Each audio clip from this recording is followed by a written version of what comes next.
Hi friends, welcome back to my channel. ఈరోజు మన ఛానల్లో ఫ్రాన్స్ కర్రీ కావాల్సిన పదార్థాలు: ఫ్రాన్స్, కారం, సాల్ట్, అల్లం వెల్లుల్లి పేస్ట్, ఉల్లిపాయ పచ్చిమిరకాయలు, కొత్తిమీర, కరివేపాకు, గరం మసాలా. ముందుగా రొయ్యలు పసుపు వేసుకొని ఆగిలి వేసుకోవాలి.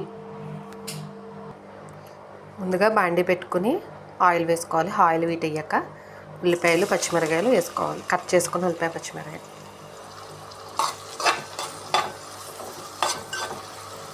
ఉల్లిపాయ పచ్చిమిరకాయ బాగా వేగినాయి. తర్వాత కొంచెం అల్లం పేస్ట్ వేసుకొని ఇది కూడా బాగా ఎర్రగా వేపుకోవాలి. రొయ్యలు వేసుకోవాలి.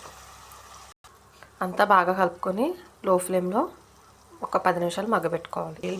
రొయ్యలు బాగా మగ్గినాయి. ఇందులో సరిపడినంత కారం, మీ రుచికి సరిపడగా కారం వేసుకోండి. సరిపడినంత సాల్ట్,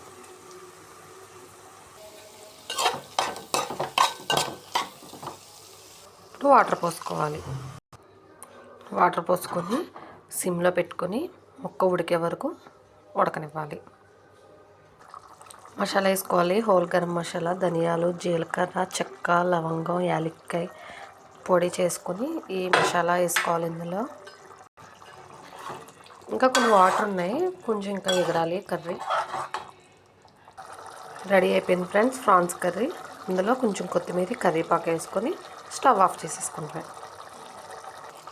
లైక్ చేయండి, షేర్ చేయండి, సబ్స్క్రైబ్ చేయండి ఫ్రెండ్స్.